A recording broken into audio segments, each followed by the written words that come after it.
if they teach subjects like science, maths, that are not really his interest as well, it's a bit difficult for him.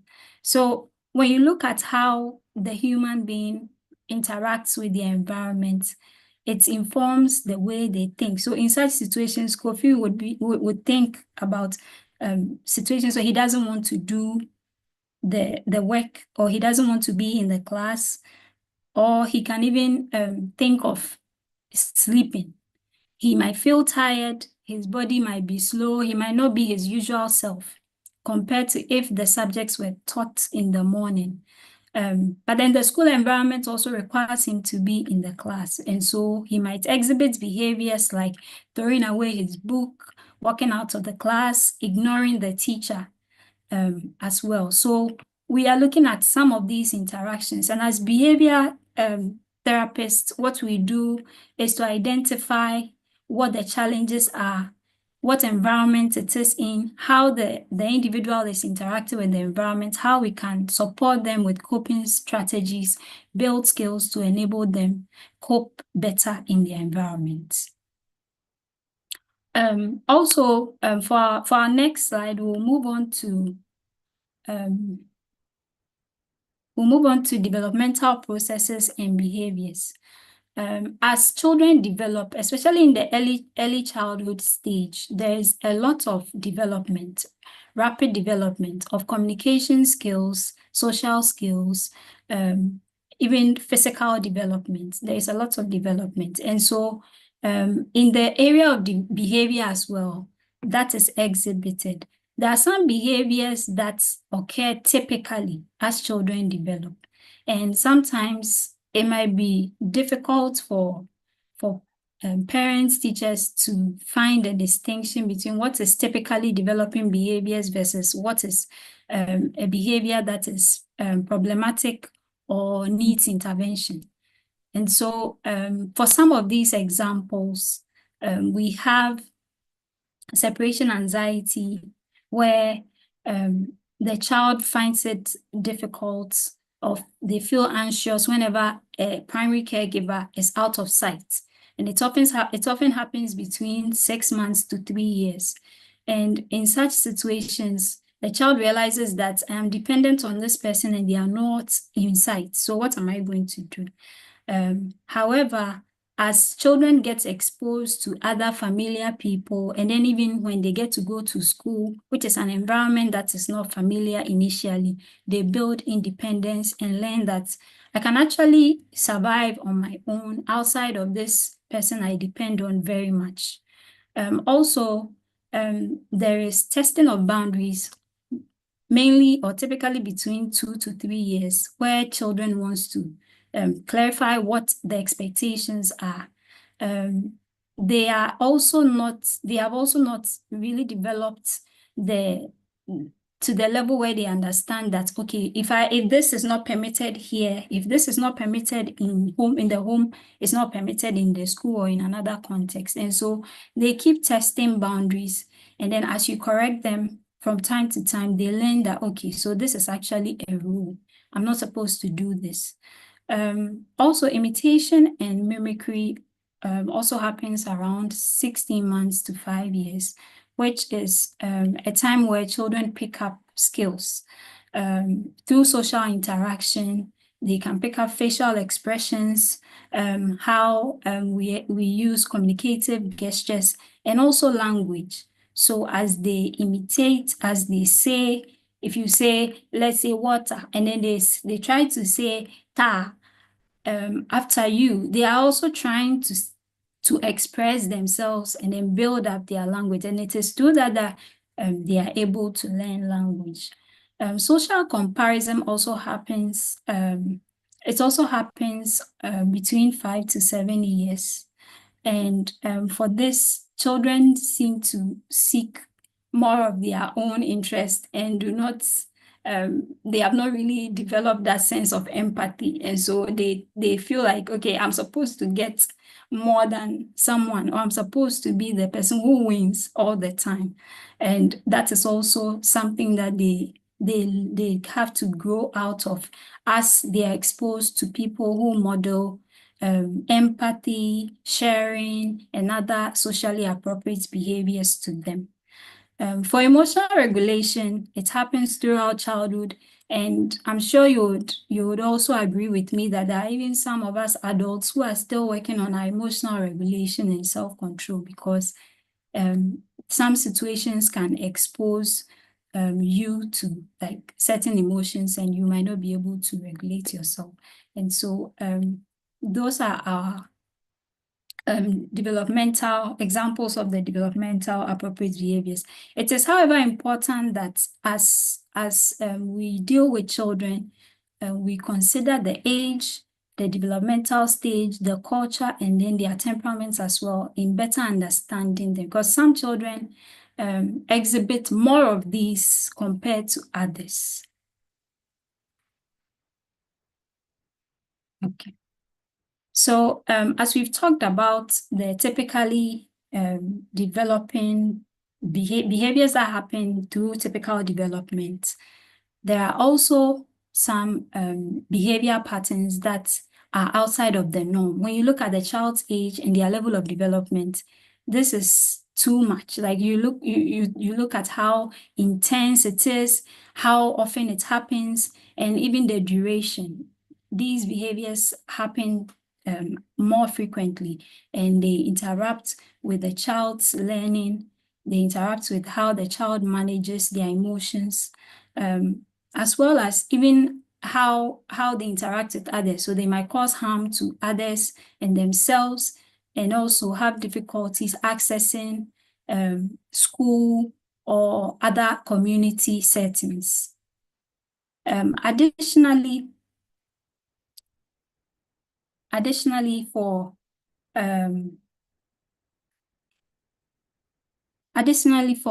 children who have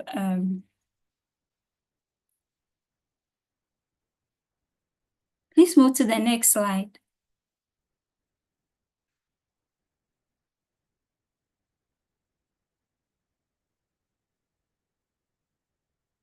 Is it okay now?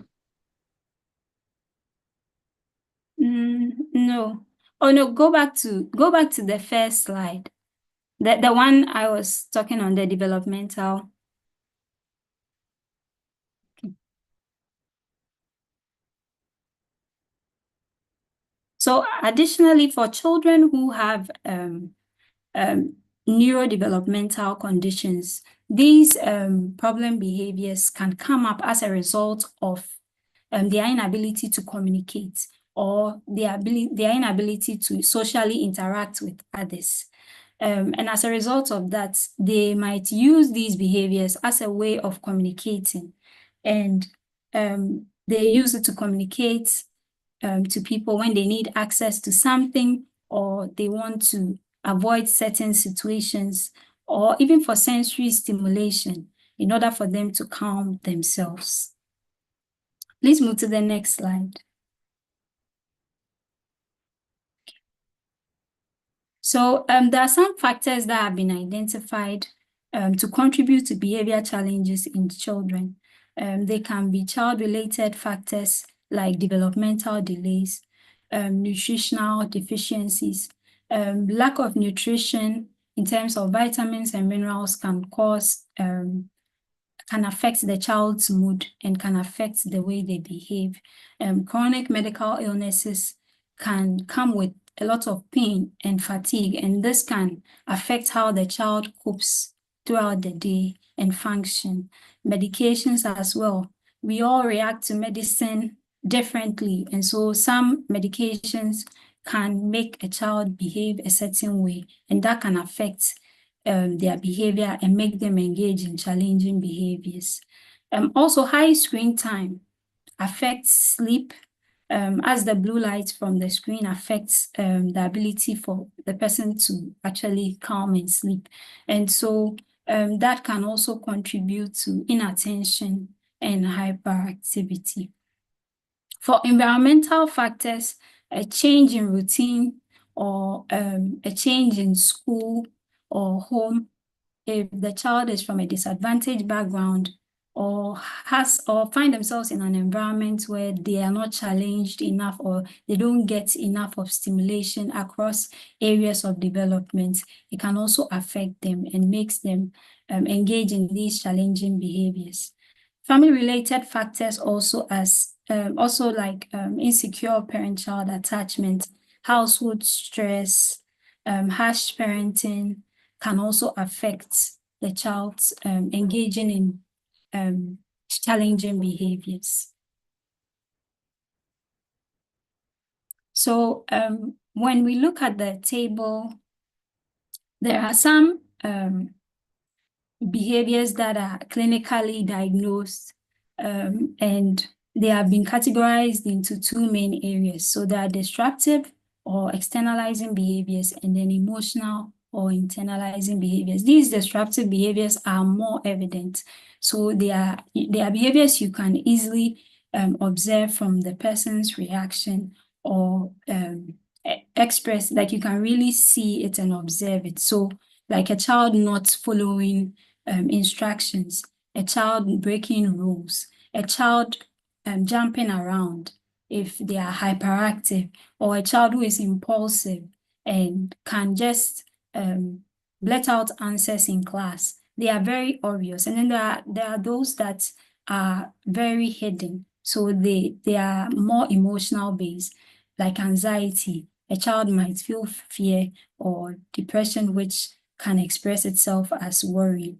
And most of the time, it's common to observe the disruptive behaviors earlier on as the child is in preschool, because at that stage, they show more of they might not have enough language, but then you can still see their body reactions.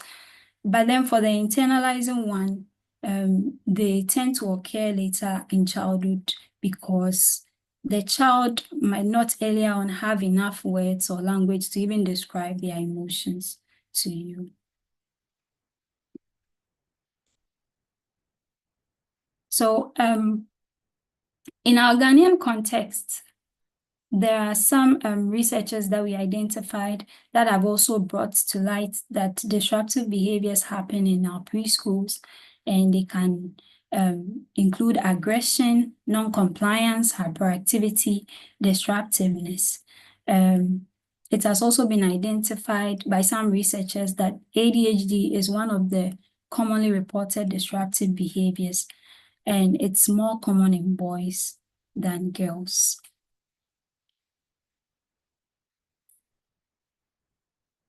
Additionally, there are other behavior challenges that have been identified as well in terms of their prevalence: depression, anxiety, conduct disorder. And for all of these, some implications have been identified to affect how the child copes. So they have been identified to affect how the child performs in school academically, and it affects absenteeism, and also can lead to peer exclusion. As children might struggle, other children might struggle with interacting or being around that child. It can contribute to that. And in extreme cases, it can result in social isolation. For children, for some of the children who are not able to get help early, it can even end up in deviant behaviors as they grow older.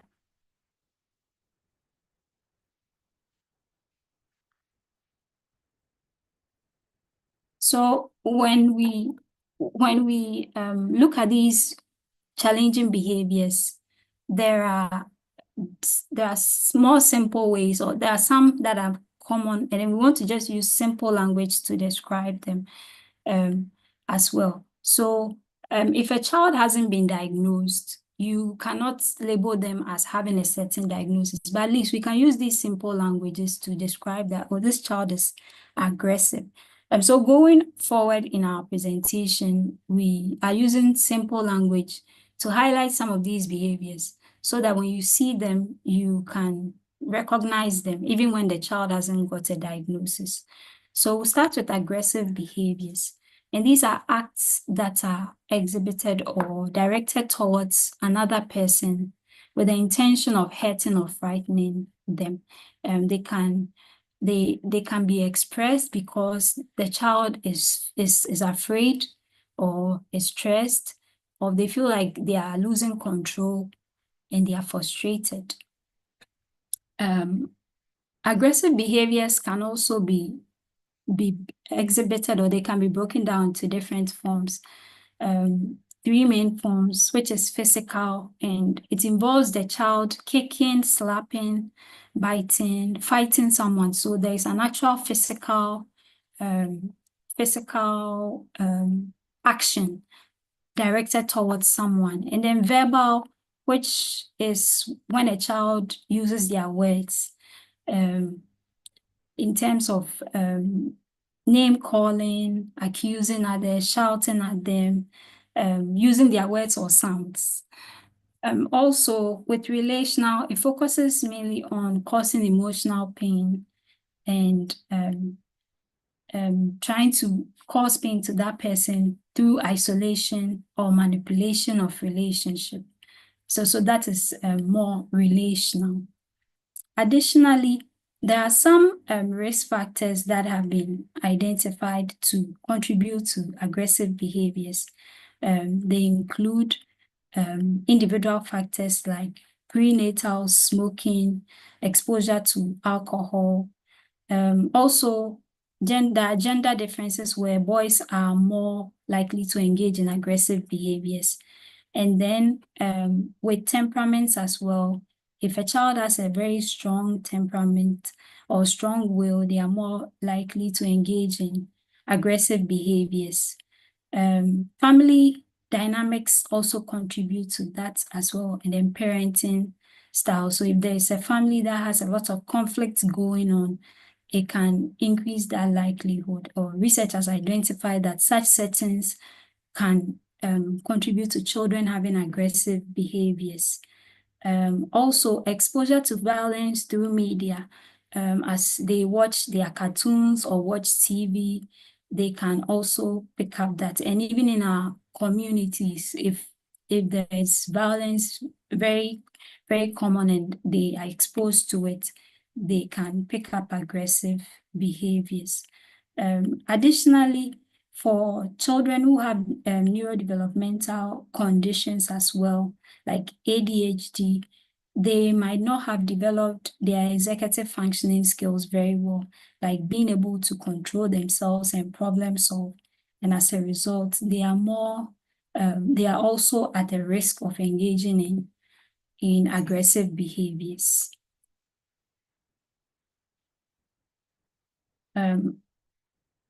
So we'll move on to non-compliance. Please, the slide before this one. Okay, so for non-compliance, we are looking at a situation where a child actively or passively, but they willfully refuse to follow instructions or rules. And so this is actually fueled by a bidirectional involvement of the adult or the parent and then the child. A situation where they all want to have control. And so they push against each other, and that results or contributes to non-compliance. There are some risk factors that have been identified with this as well, including parental exposure to substance use, such as alcohol, relational trauma, such as abuse, neglect, domestic violence at home, and then neurodevelopmental conditions like autism spectrum disorder and intellectual disability. For these children too, they have not developed some social skills. They might not understand what their expectations are, and as a result of that, they are unable to understand the adults and then actually comply with what they see.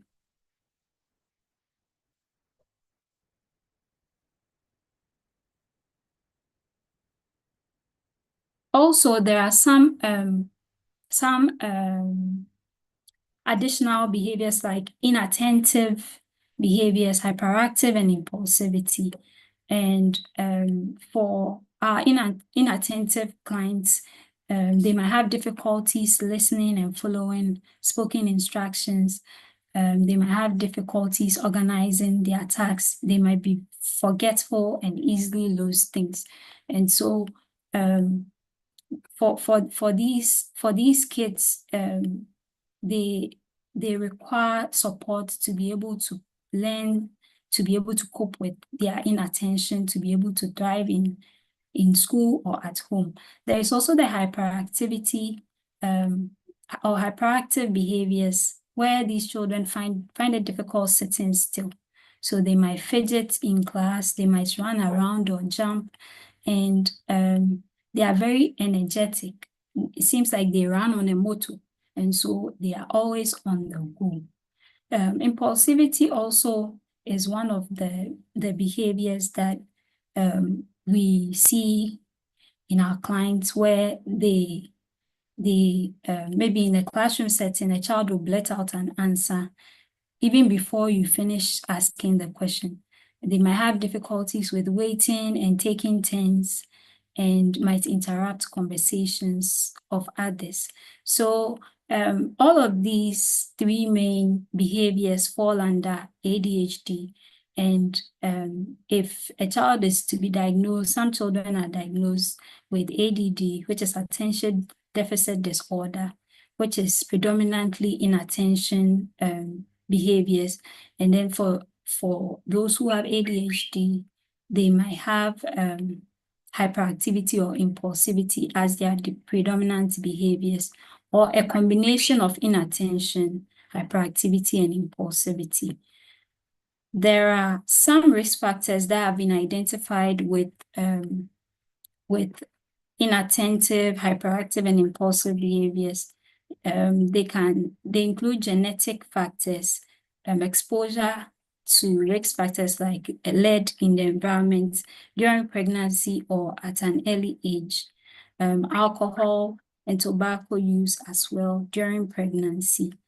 And then when during the birth process, head injury, some researchers have also identified that as a contributive factor to having inattention, hyperactivity, and impulsivity. Also, we have attention-seeking behaviors where children engage in actions or behaviors just to get attention from others. I would clarify that these are not totally unhealthy. All of us as human beings seek attention one way or the other. And even with our social media now, there are lots of people who seek attention through that. But then we have to also acknowledge that people seek attention to make connection because they want some affirmation, they want some acceptance, they want to be acknowledged and appreciated. And for some too, it's a cry for safety. So they want to reach out so that they feel safe. And children also exhibit these attention-seeking behaviors. As much as they can be irritating, as much as they can be they can be disruptive, they can engage in them because of these reasons. Some examples of these attention-seeking behaviors include interrupting others in a conversation, acting out, throwing tantrums. Some children can just leave their seat in the classroom and run around and expect you to chase them. Some will scream. Some would also expect you to praise them consistently. Everything you have to praise. And then also, for some too, they show extreme emotion. So if you look at what happened, like if, for instance, a child, there's a page in a child's book got torn, and then they cry and they lie down on the floor as if the world has come to an end. Sometimes these are attention-seeking behaviors because when you look at the situation at hand and then the reaction, it is really out of what is expected. And so some children engage in those extreme emotions as well. For children with neurodevelopmental conditions like ASD, autism spectrum disorder, and ADHD, their attention-seeking behaviors are often exhibited as sensory-based. So if I say sensory-based, they express these behaviors through our main senses like sight, hearing, smell, and taste. So they might, and then also with movement. So for some, they might want to move around a lot, jump around a lot. Some would like to chew on their clothes. Some would like to play with saliva as a way of getting attention. And so this puts them at a risk um, of engaging in even self-harm behaviors as well, where they would actually hurt themselves, maybe bite themselves, pull their own hair, knock themselves as well.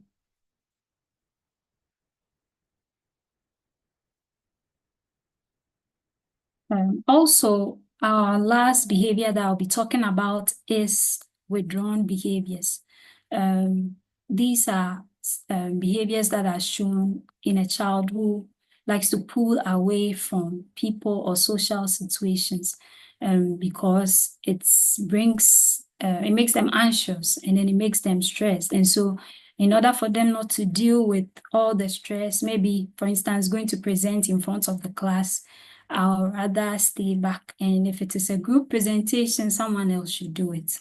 And there are times that children engage in such behaviors, or it could even be a family setting where there is a family celebration, everybody's around, but then this child doesn't want to be around. Maybe they will go to their rooms and be on their phone, whilst everybody is there chatting and having a good time. So children also behave, or they exhibit these behaviors through avoiding the playground. Some act shy, some are reluctant to interact with others, as I said earlier. And then also there are some children who, they like to talk, like they will chat with you, but then suddenly they are unwilling to talk to you. These are all withdrawn behaviors.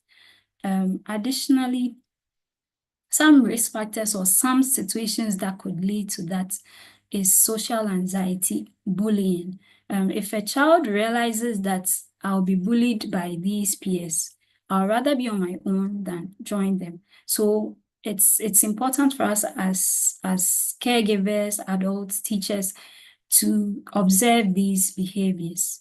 It can also be as a result of negative self-esteem, probably as a result of maybe family dynamics, comparing our siblings with, like the child's siblings with themselves. That could also lead to that. And so they would rather be on their own. For children who have autism spectrum disorder, they have difficulties with social skills, communication, and interacting with others. And so they will also withdraw because they will prefer to be on their own. They will play by themselves because they don't have those skills to interact. And so when peers are maybe chatting in the classroom, they might be on their own. Some might even observe, but then they might not say much. And then for some they would, whenever there is a group activity in the classroom, like circle time, they will just walk away and then be on their own. So those are some of the behaviors that we identified and wanted to share with you. I would leave it for my colleague Vera to continue at this point. Thank you. Thank you very much, Edinam. So our second speaker, Ms. Vera Owusu. Ms. Vera, please, are you ready for us? Yes, please, I am. Okay, I'll briefly read out your bio and then you take over. So our second speaker, Ms. Vera Owusu, Her background is in disability and rehabilitation. She works closely with professionals who manage persons with special needs, such as physiotherapists, speech therapists, and special educators. She's trained in applied behavior analysis, and she currently offers therapy for children with social communication delays. She supports these children to overcome challenges in motor skills, social skills, communication.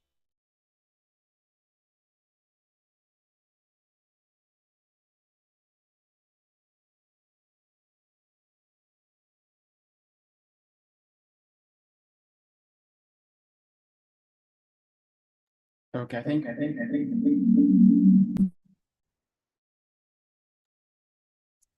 I think we've lost her, so I will resume Okay. from where Ednam left off. So we will be talking about the interventions for all the behaviors that Edna mentioned. But before the interventions, we have to talk about the ABC, because the ABC helps us identify the functions of the behavior. And the function of the behavior is what the intervention tackles. So what this ABC means is A is an antecedent, B is the behavior, and C is consequence. Antecedent refers to the things that happened before the behavior was exhibited. So from the picture here, we can see that there is water, and the behavior here is the child pointing to the water, and the consequence is the child getting the water. So what this means that the child wanted water, saw water, pointed to the water, and got the water. So antecedent is him seeing water. The behavior is him requesting for the water by pointing. Then consequence is him getting the water.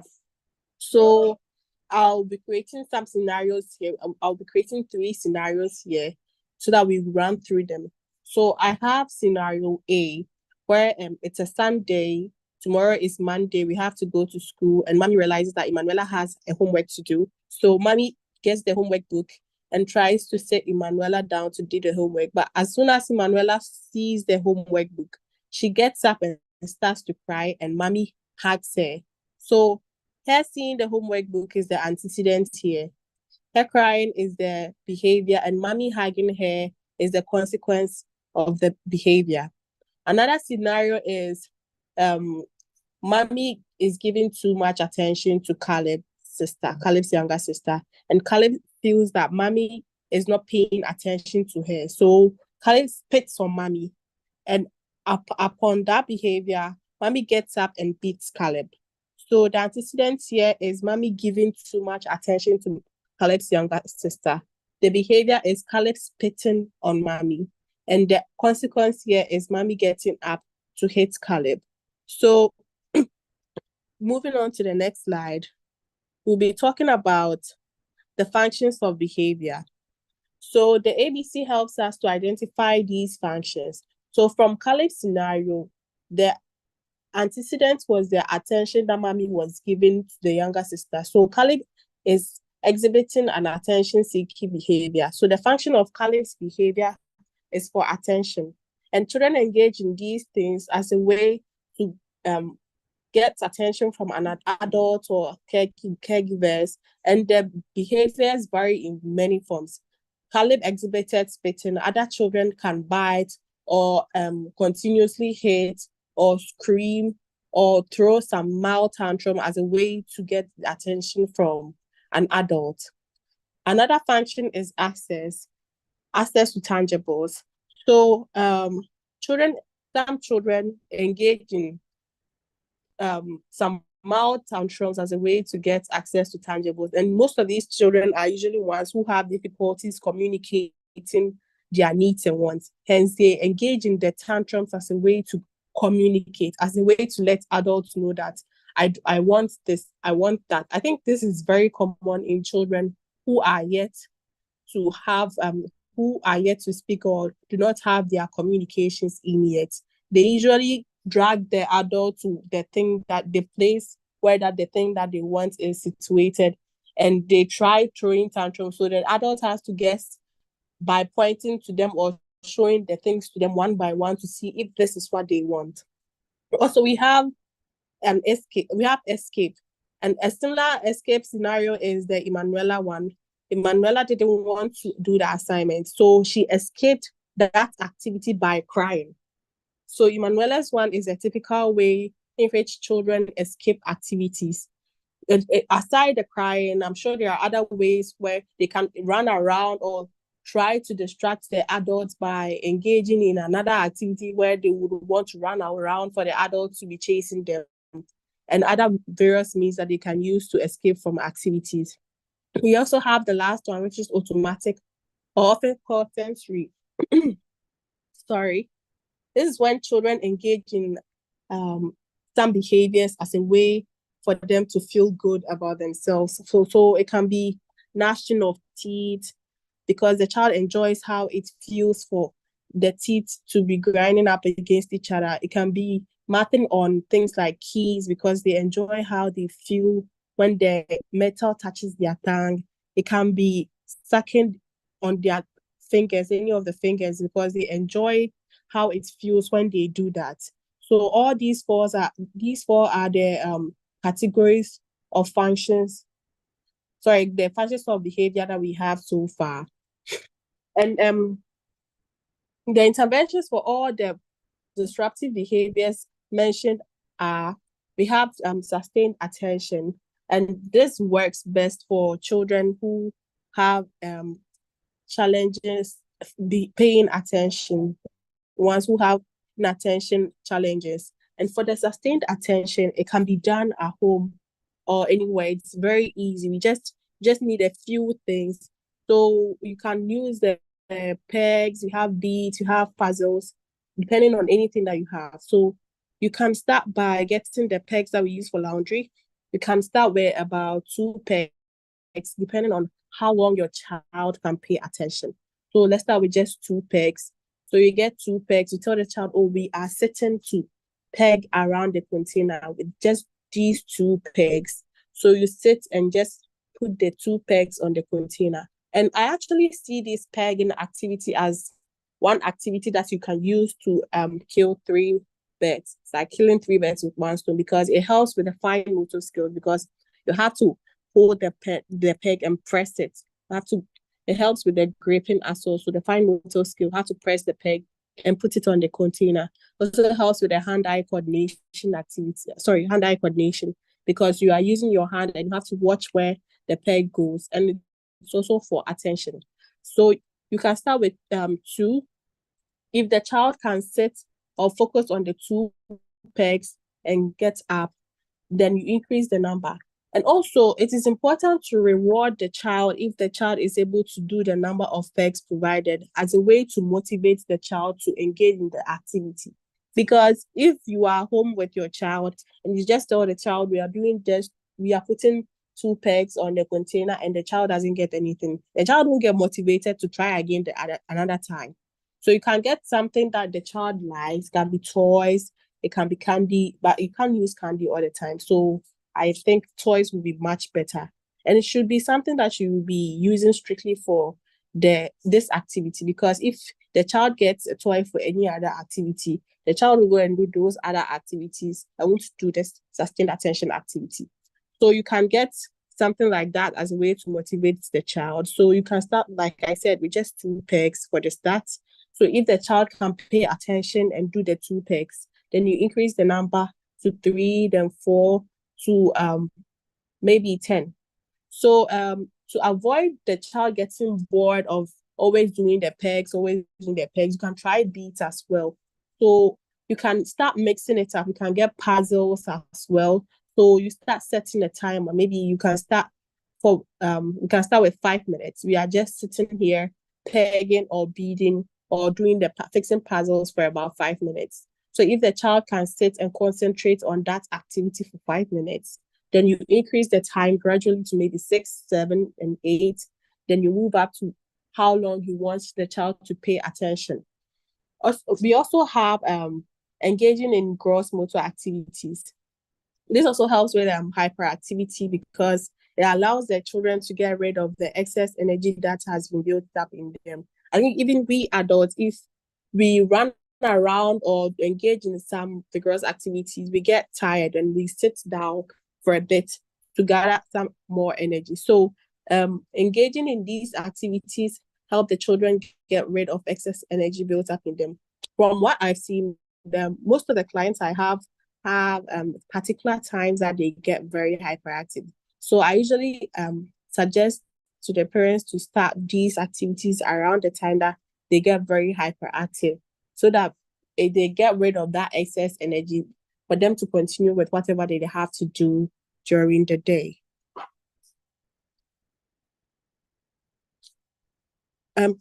We also have inhibition training, and this is a way of controlling behaviors by learning to take a pause before executing that behavior. So for inhibition training, it works for impulsiveness, forgetfulness, aggression, and some repetitive behaviors. So for inhibition training for impulsiveness, it's when you take a break. So for children who like to blurt out answers as soon as they are asked, you can tell them when you can start by using the antecedent. The antecedent will be you asking the question. So after you ask the question, you tell them to take a break, take like 5 seconds before they say the answer. So gradually they will be waiting. So the first time it happens, I'm sure the first few times it will be a bit hard. They will still go ahead and blurt the answers out. So as time goes on, they will start getting the concept. And like I said before, rewarding them is very essential to motivate them to continue these things. Because if there is no reward, they won't feel motivated to do this. So for the impulsiveness, as I was saying, you can use the inhibition training for about 5 seconds at the start, then start increasing the seconds to how long you want the child to wait before answering the question. For the forgetfulness, I tried once with somebody and it worked. So the child had difficulties remembering where he leaves off when he's counting. So we started this way. We would count from 1 to 10, wait for about 5 seconds, then we'll continue from 11 to 20, wait for about 5 seconds again, then continue to 30. So we started increasing because he started to remember where he leaves off. So I started increasing the seconds to 10, then later on 30, then we got to a minute. So from now he can remember that, oh, I left off from this side, so I'm continuing from this number to that number. It also helps with the forgetfulness. And also for repetitive behavior and aggression, you can use the inhibition training in addition with visual cues like we have in the presentation here, in the slide here. So we have no hitting for the aggression. So you paste a no hitting picture on a wall to show the child that we are sitting down and we are not hitting for this amount of period. So if the child is able to go that amount of period without hitting, the child gets rewarded. We try again, the child gets rewarded again. So if the child starts to master that period, sitting for that period without engaging in that hitting behavior, engaging in that clapping behavior, engaging in putting things in the math behavior, then we start increasing the amount of time that was allocated. Then gradually we move on to the child going longer periods without engaging in the aggression or the repetitive behavior.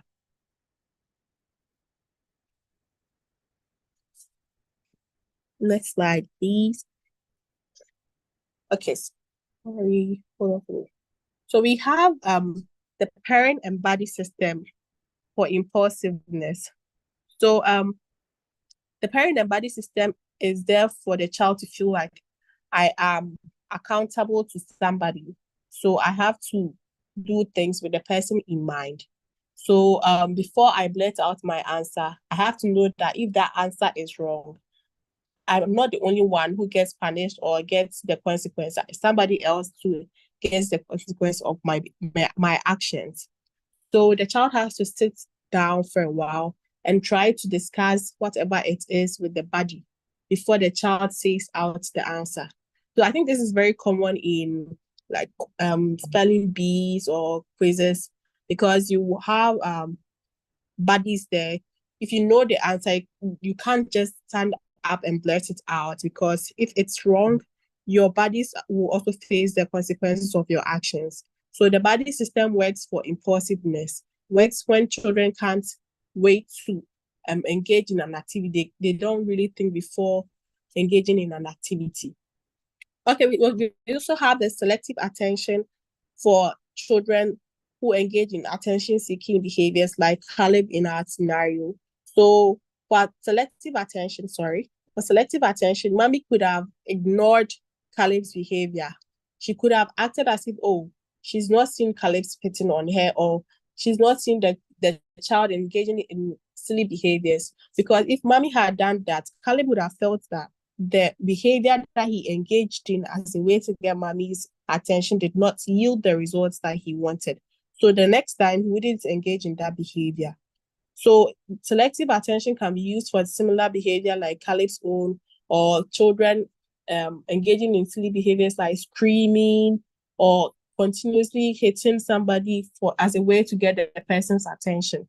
And also personally, I've had selective attention work for me in school because I was very impulsive. I was blurting out answers in class, and I had this one teacher who would act as if he has not heard me let out the answer.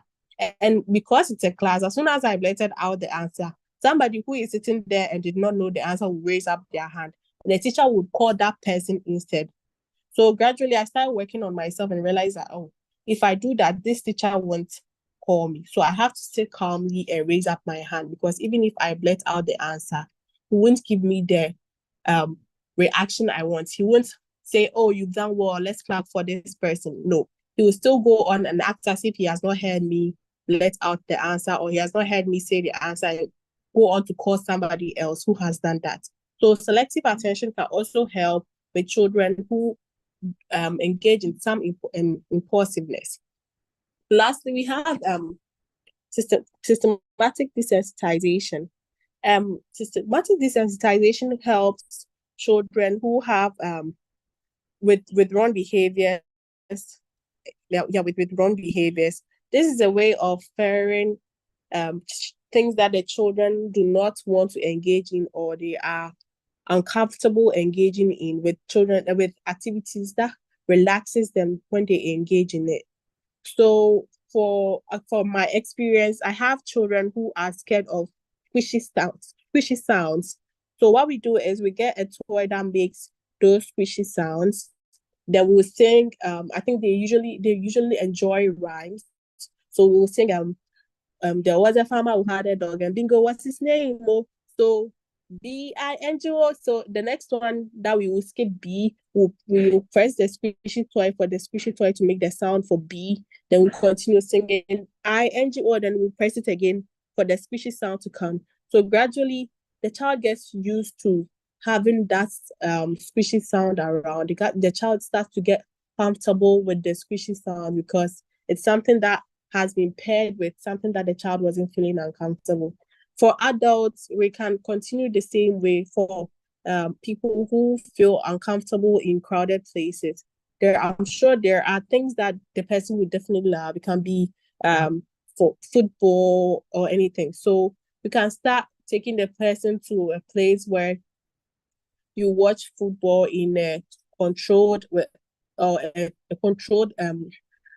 area where there aren't much people there. So you start gradually taking the person to places that are more crowded than the other. Then gradually get the person used to watching football in a crowded place, engaging in the activity that they enjoy in the environment that they are not comfortable with. I think that's all for today. So please let us know if you have any questions. Okay. Thank you very much. Thank you very much, Ms. Vera, for your presentation. So we've heard a lot about behaviors our children mostly exhibit in school and at home, and we've had some interventions as well to curb or manage these behaviors. We are open for questions, if any. You may raise your hand, or you may type it out in the chat box. But I have a question for you, Ms. Vera. The selective attention as an intervention, at what point do you stop it? I'm asking because I've had a client once who says that the only way he's able to participate in class or maintain his focus is if he's participating, if he's raising his hands to ask questions. And here's the case where, like, every time I raise my hands, you won't call me. Will it not dampen my spirits? Will I not become timid in the end? So how well should we manage the selective attention part? Okay. So I think after about 4 or 5 times that the teacher realized that, oh, I raise up my hand now and I don't blurt out questions, he started calling me in class. So I started understanding that, oh, if I raise up my hands more rather than blurt it out, I will be called in class. So for your client, I think the teacher has to know when to call the child when the child does the appropriate behavior, because that's the rewarding aspect of it all. I felt rewarded because when I raised up my hand, I was called. So if the teacher also calls the child out to give the answer, that the child will feel rewarded because the behavior that the child adapted at that time has been rewarded. So it will motivate the child to continue that behavior. Okay. Thank you very much. There are other questions here. The first one says, please, are there any medical management of ADHD and ASD? Indeed, thank you very much for your insightful presentation. Please, who will take this one? Are there any medical management of ADHD and ASD?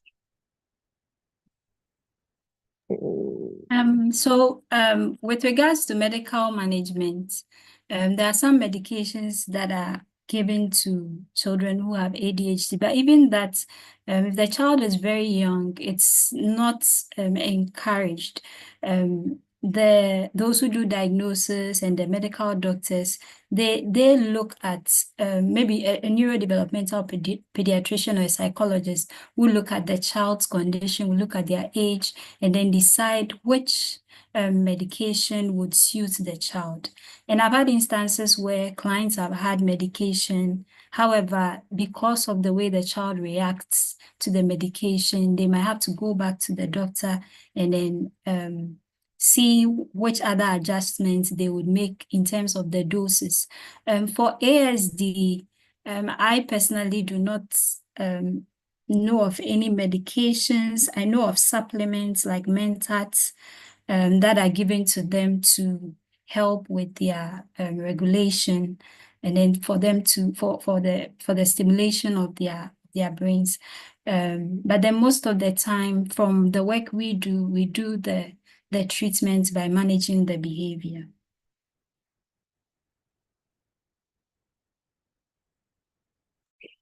Thank you, Mrs. Bello. Martha had her hand up. Please, would you like to ask your question, or your question has been asked and answered?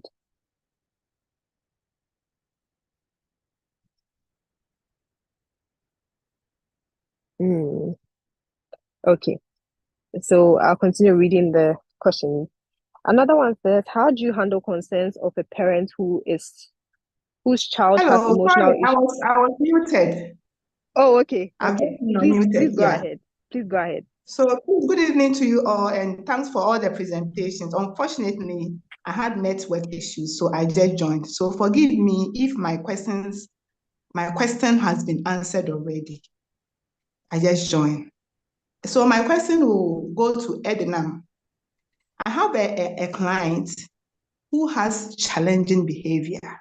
Really, really, really, really that I don't know how to manage it, because the first time I met this student, he was in a special school, and we are trying to get him in a mainstream school. So being in that environment, I don't know whether it's a trigger. This boy, my first time of meeting him, doing our assessment, the storybook I had, he tore it into pieces. He can destroy things. If it is telling, he would like to move it, and in fact, it is really, really, really out of hands. When he's angry, please, I don't know how we can manage. At times, he's calm, at times, and mostly, he's really angry. And when he says no, and you push, this boy will cause damage. I don't know how to manage this. Okay. So Madam Martha, thank you for your question. It's helpful for you to observe. I like how you made some observations of what environments or hot situations could trigger the behavior. You said he tears books. Could it be because it's a bit difficult for him to read, or there is too much demand on him when it comes to reading? So for some of our kids that we see, they might not necessarily have the skills to do the tasks that we are requiring them to do.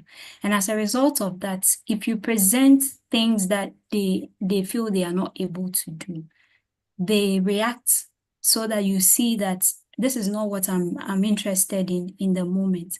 And so you also mentioned that probably in his previous school, there could be some triggers there as well. It would be helpful to understand what happened there.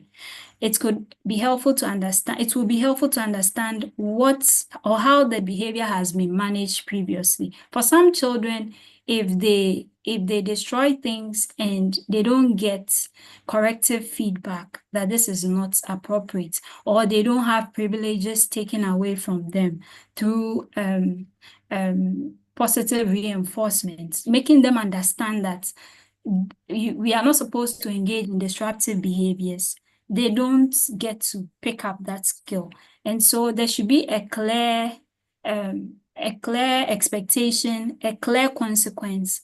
Okay, so if you destroy this book, you might not get this thing that you are very interested in engaging in. And that helps because over time, the child will get to understand that I'm not supposed to engage in this behavior because this preferred activity that I really like, I'm not going to get access to it. So there's, I know that it can be frustrating, and I understand from where you are coming from, but there is a need to understand what the triggers are, what it is functioning for. And it gives me a sense that he might be avoiding. And Yeah, he avoids a lot. If it's not yes, of his skill, avoiding. he didn't want to do it. And it's not like he can't do it. He will do it. He can do it. Okay. As much as we have our own idea about what a child can do, sometimes it is helpful that we even go below their behavior expect, like what we know they can do, we go below that and then gradually increase the demands, because maybe it could also be certain, like situations in the setting, maybe he's tired, maybe he's hungry. Some of these factors also can contribute to that. So having all the environmental triggers and the situation or even the subject that is being taught, all of that would help you better understand where the child is coming from. Please, I hope I have helped to explain it. Okay. Yeah. Thank you. You're welcome. Thank you. Another question from JVHN. He wants to know, how do you handle concerns of a parent whose child has emotional issues and affects academic work? So how do you handle concerns of a parent whose child has, so the child has emotional issues and it's affecting academic work? How do you handle that? It would be helpful to know what the exact emotional issue is. And also, just like I said earlier, identifying what is causing that emotional issues. As we shared, there are the four main functions of behavior. So it could be serving a certain function. So understanding what the trigger is and then knowing what function is serving would help better understand the child and see how best we can support him or her in the classroom. But then also, I would add that for some children, they might not necessarily have the words or they might not fully understand what they are feeling. So what we do is to teach them to identify how they feel, the different emotions, and also teach them coping strategies as to how to come out of such emotions. So if a child is feeling angry, we talk through that and then help the child to learn strategies they can use to calm themselves down so that they can refocus and then do their work. These are some of the strategies we can do to help the child so that they know what they are feeling, they can express it. And also, it could also be because of their performance in class, since it's academic related. If the child is not doing very well, it is likely to affect their self-esteem. They might have, they might like to, they might feel like they are not able to match up in the classroom. And it is helpful for us to maybe have extra support for them. If it is extra classes they will need, they get access to that, or extra like one-on-one support in the classroom if that is possible, so that they get to engage more with the materials they'll be struggling with, and then gradually build interest in that subject so that they can improve in their academic performance.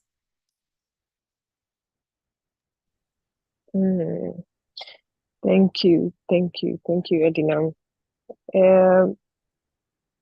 We have more questions here. Someone says, my child disengages after returning from school. How do I handle this behavior? Vera, can you take that?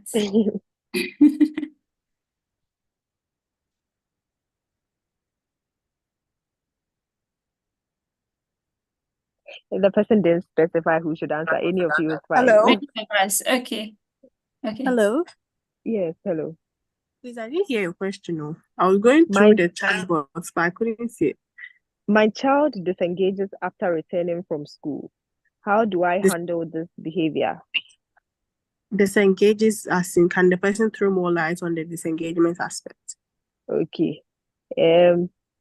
Please throw more light on the disengaging aspect. We'll move to the next question. There's another question. Please, does excessive screen exposure have any effect on a child's behavior? Yes, please, it does. Vera, go ahead. Oh, okay, sure. So, it does, because when you are sitting down and watching the screen, you are not really interacting with the screen.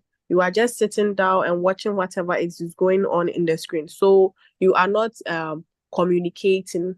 You are not doing anything very interactive. I know there are some shows that encourage these children to be interactive, but these children do not always watch these shows. They prefer the ones with the rhyme and things.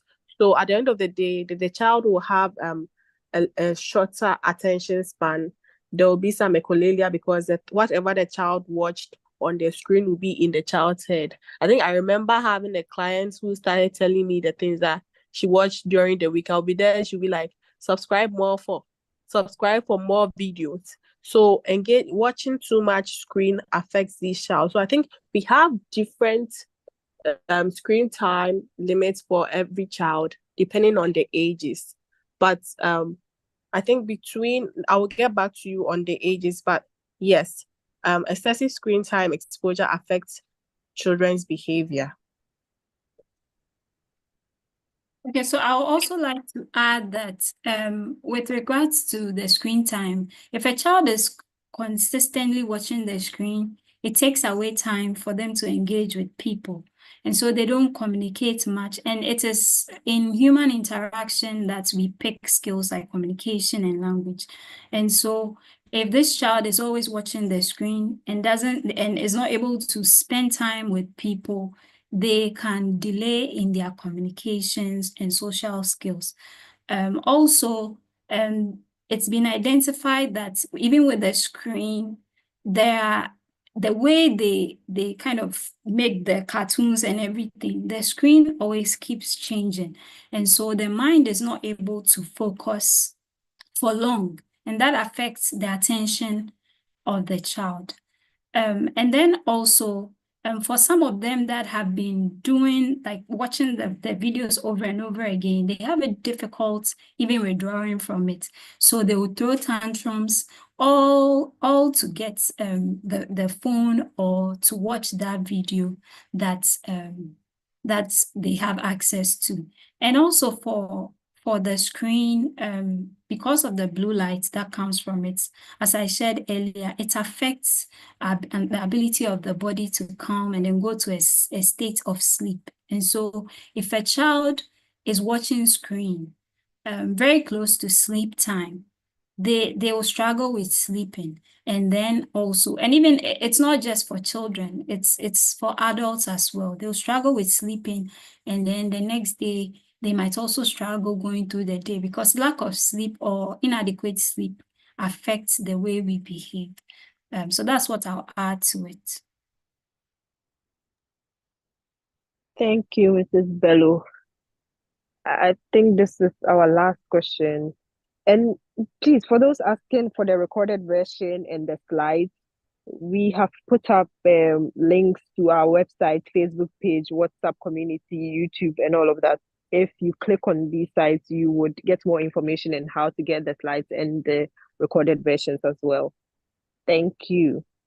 And for the last question here, please, with a child on the spectrum, do they have changes in behavior daily or in stages as they grow? So because ASD is a spectrum disorder, every child and the way they exhibit. Most of the key areas of concern are social interaction, communication. Some have restricted interests and repetitive behaviors. And so it could change. A child might, in the beginning, like, for instance, the specific textures. But then over time, they might change, like they might want something else. There are children who would engage in a certain behavior like grinding of the teeth over and over and over. But then that could even change to sucking of the thumb or chewing of their top. So I don't know if it's like daily, but as you interact with a child, whether it's your child or in your classroom, there are some behaviors that are a bit more consistent that you see that, okay, this child is likely to maybe hoard things, always like to hold this thing that they don't want to let go of, or they want to talk about one thing over and over. I have a client who likes Star Wars and talks about Star Wars the whole day. And I don't know, maybe as years goes by, he might watch another show or another movie and prefer that. And so it depends on how you have, like how much you know of the child and how the child is also interacting with the environment. Because as they get exposed, some of these behaviors vanish. And then even some come back again. Some behaviors will reduce and you don't even see them, but then over time you see them coming up again, probably because there have been a change in routine or there has been some stressful situation. Maybe they've changed their school, there is a new sibling in the picture. So some of these things can cause the change as well.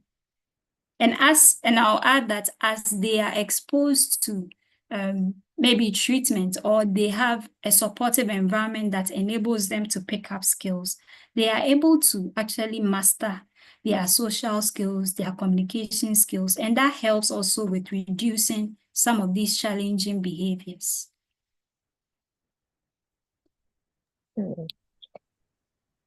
Mrs. Bello, as we are on the spectrum, can you kindly answer this last one? Linda wants to know if global developmental delay is part of ASD. So global developmental delay as I understand it, is more about looking at how the child is faring across developmental areas, with regards to, like, in comparison to their peers. So when you look at maybe cognitive, social skills, communication, you are looking at the child in relation to their peers. I feel like it's more of a is more of an area of development than a diagnosis. So a child who has ASD might have a global communication delay because they have social skills delay, they have communication delay, in comparison to their peers. And not necessarily say that the global cognitive is part of ASD. No, it's not explained or understood in that way. I hope I've answered your question. Madam Linda, we hope your question has been answered. She says thank you. So on Okay. to the next. Um, SOFA says, thank you very much for your presentation. And she wants to know, her 8-year-old still sucks his thumb. What do I do? What does she do? okay, so this is something I even discussed with one of my OT colleagues, occupational therapist colleagues. And have you tried aloe vera? Like trying to to put that around the thumb, because if he doesn't, because it's bitter, maybe aloe vera, bitter leaf, if some of these things are put around the child's finger, wrapped around the child's finger, and they consistently suck on it and they realize it's not the taste they want, it reduces the behavior.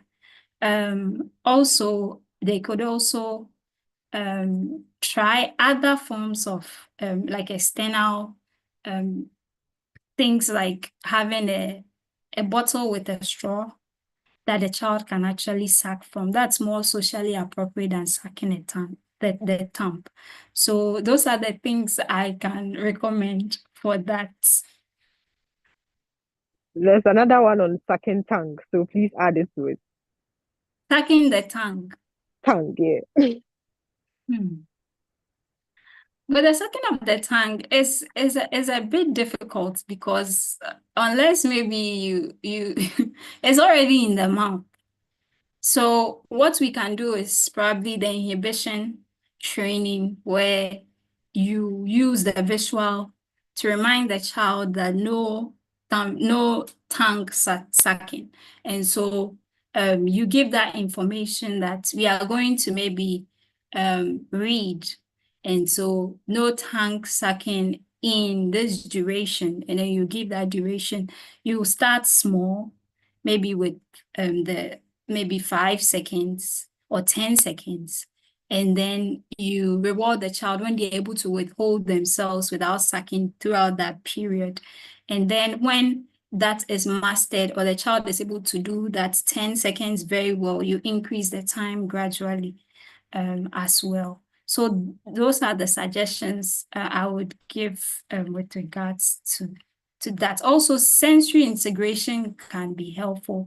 I know that my occupational therapist colleagues use the Z-Vibe to help with that as well. So if it's that extreme, you could see an occupational therapist who can guide you on how to use it to help with sensory integration. Thank you, Mrs. Bello. There are more questions coming in. Ms. Vera, please feel free to jump in. The questions are not directed to any of you, so any of you can jump in. Akosia wants to know, please, what is screen-induced autism or virtual autism? I think this is Dr. Mabel's favorite question to answer. Mrs. Bello, please, would you answer for us? Please, what is screen-induced autism or virtual autism? So it's more or less like children who have early exposure to screen, having like just as I shared earlier, they don't have much social interaction with others. If you are watching the screen the whole time, you are not able to interact with people. And it is true that we all, as human beings, develop our communication, social skills. And so as a result of that, this child is just focusing on the screen over and over. And so even though they are typically developing children, they exhibit signs as children who have ASD. And so as a result of that, they have that, I would say, diagnosis or condition where they are also having difficulties with social skills, communication skills, and even show some repetitive behaviors like a child who is diagnosed with ASD.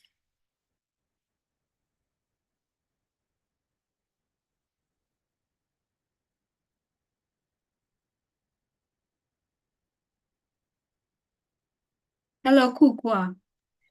Mrs. Bello, Yes, please, I'm done. thank you. Thank You're you. welcome. Another question. My son will be 2 years in October and says just a few words. Should I be worried?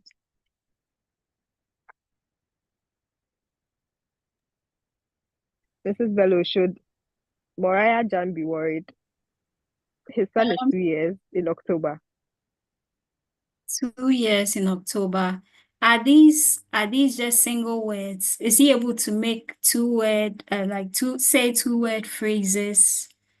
If most of the time at 2 years, you should be able to say 2-word phrases. And so if the child is only expressing single words or very few words, then it will be helpful for them to have an environment that stimulates the development of communication or language. As much as possible, I would encourage you to speak or to talk more to the child. If you feel very, very concerned, I would recommend that you have an assessment done. You see a neurodevelopmental pediatrician, which we have at Mission Pediatrics, or a speech therapist to discuss such concerns as well.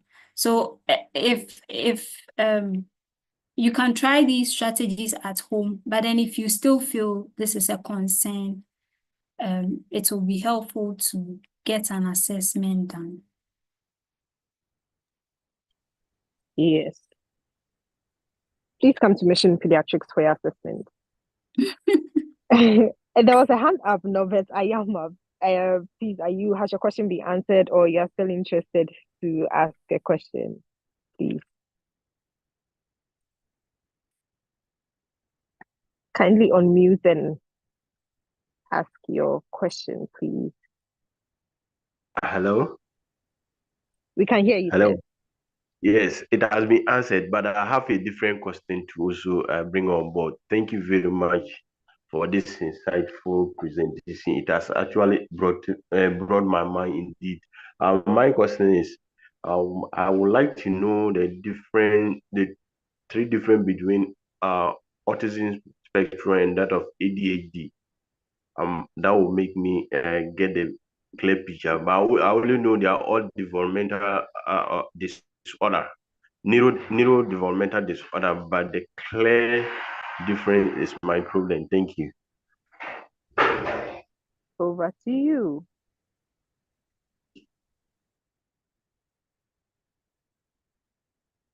Okay, so with the difference between autism and ADHD, autism, they are all neurodevelopmental conditions. It looks at, so the distinction is how they are diagnosed and what areas the child has difficulties in. For a child with ASD, they have difficulties or delays in social skills, communication skills, and language. And they also exhibit repetitive behaviors, or they have restrictive interests. So these are children who might rock their bodies over and over. They might like to jump around as well. They might also like to do certain, like play in a certain way, like lining up toys. And they might also like to put things in their mouth, and because of some sensory concerns that children with ASD are likely to have. For a child with ADHD, their the way they exhibit their behavior is more on their inattention. And with their inattention, they are not able to focus, which is also something that children with ASD can have. And so there is this thin line between what ASD and ADHD is, but it's with the way the ADHD is diagnosed, focuses on inattention and how the child is hyperactive and impulsive. And we are looking at all of these conditions present. So if a child has behaviors like inattention, hyperactivity, impulsivity present in the way they behave, they will be diagnosed as ADHD. And then for a child who has social skills, communication, language, and then also have repetitive behaviors or restrictive interests, they will be diagnosed as ASD. In spite of all this, children who have ADHD or children who have ASD can also have comorbid conditions as ASD. So they could have both at the same time. And so that's why it's a bit difficult for us as lay people to look at children and just diagnose. So it's always helpful to see a professional who can diagnose and tell you the clear difference, and then give you the intervention that will help support that child. True. Our last few questions. Esther wants to know, she says her 5-year-old daughter is on the spectrum and she keeps throwing things every day. What does she do? Lisa, I'll leave this for Vera. Madam Vera, please, we need interventions. Please, my 5-year-old daughter is on the spectrum and keeps throwing things every day. What do I do? Okay. So stuttering is a repetitive behavior that is usually exhibited by most of the children on the spectrum.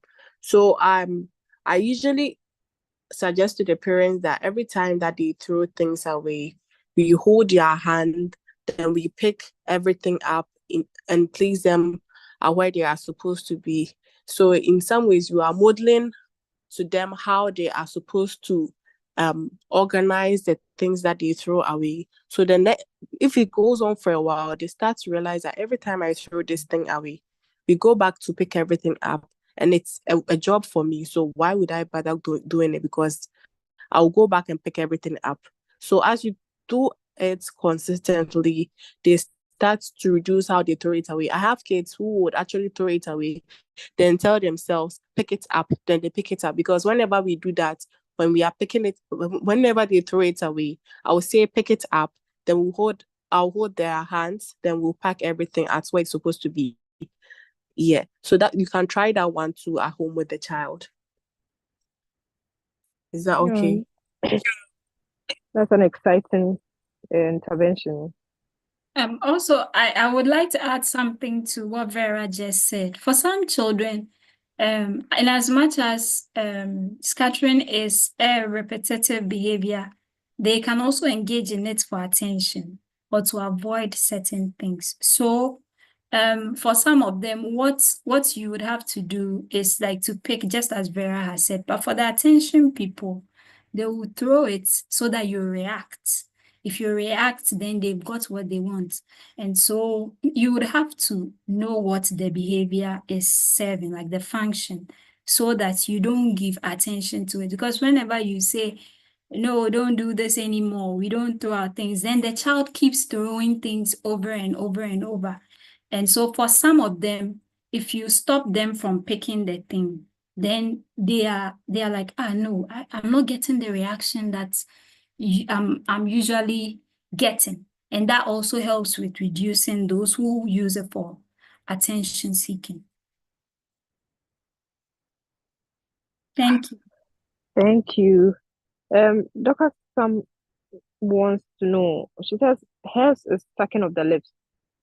I've tried better application on lips, but I guess the child still sucks. Help me out. And one will pick anything around to hit when angry. What do I do? Yeah. So with the sucking of the lips, have they tried like the external resources, like maybe things that the child can suck on, like the bottle with the straw? They could try that as well. And you could also try to understand what that behavior is for. Is it because the child is maybe frustrated or they are overwhelmed? Are there certain situations where the child engages in those behaviors more? It is helpful to also identify those so that you are able to help the child have coping strategies to deal with the situation, rather than going to the lips, sucking on the lips. You can also use the inhibition training, as I shared earlier as well. And the other part of the question was on throwing things, or if I'm not forgetting. Yes. Throwing Yes. That's things. the throwing. Yes. Okay, so He'll pick anything around to hit when yes. angry. Yeah. Okay. It's important to keep your environment like things that you know that this child is likely to throw. Try as much as possible to keep them away from them. And also trying to help them to process their emotion, like understand what they are feeling. Does this child have language, and are they able to express that, okay, I feel this way? And also teaching them that they can actually talk through what they are experiencing and not always throw things. The inhibition helps with that as well. So instead of picking something and throwing it, the child will pause, and then if you do that with them, they are able to know that, no, this is not something I can do. But if you teach them the right ways of expressing their emotions, then they can be able to express and then say, okay, I feel tired. I don't want to do this anymore. And I know, as much as we always want children to do things whenever we want them to do, sometimes you have to trade when we are working on behaviors. You have to, at some point, say, okay, because you've used your words to express your emotions, you can get a break. So that's how I think that can also, like, that can be done to help that child. Okay. Thank you. There's another question. Please, I need help on how to reduce screen time for my kids. It's a big problem for me.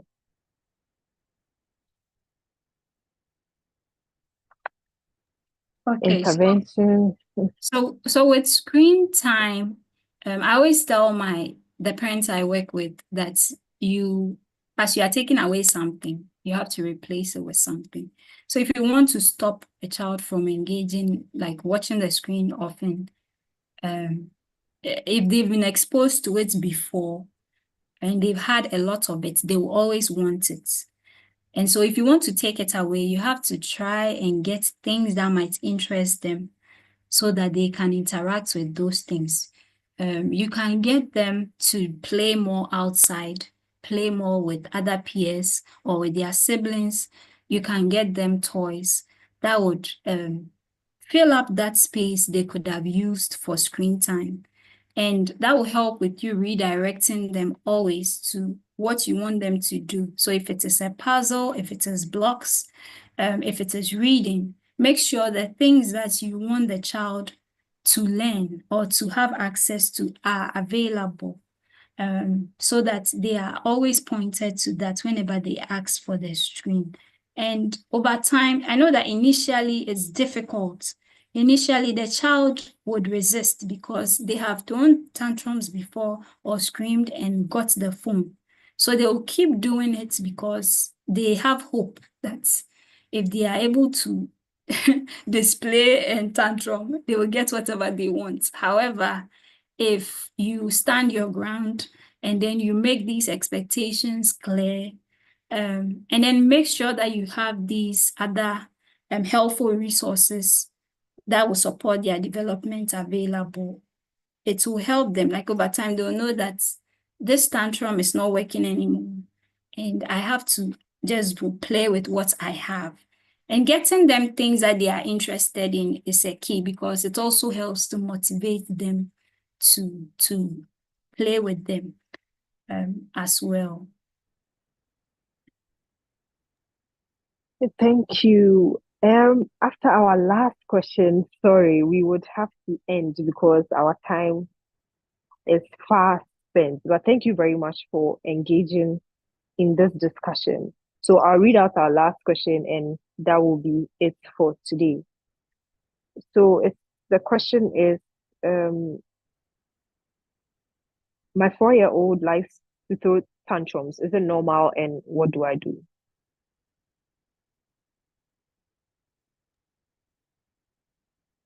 So Mrs. Bello or Ms. So oftentimes tantrums should be like going down from like 3 years. For some children, they might continue. Maybe the environment is promoting it, or they have had that behavior rewarded over time. So they will keep trying to do it. If they are 4 years and they are still tantruming and it's very extreme, I mentioned earlier about intensity and frequency and duration. How long are these tantrums? Is it maybe for a few seconds and then it stops, or it is lasting for like like 30 minutes, 15 minutes? It's like affecting how the child is coping in situations where they always want to get their way.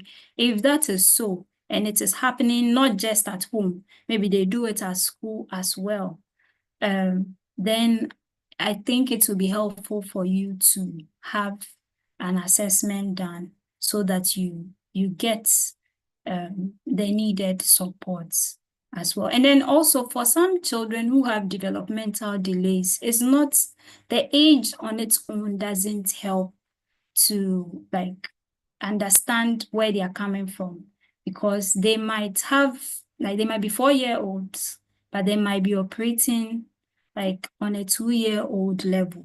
And so it all depends on what the child's developmental level is. And in such situations, it is helpful to get an assessment to better understand where the child is coming from, and then getting intervention for them. Thank you. Today we will sleep here if we don't end.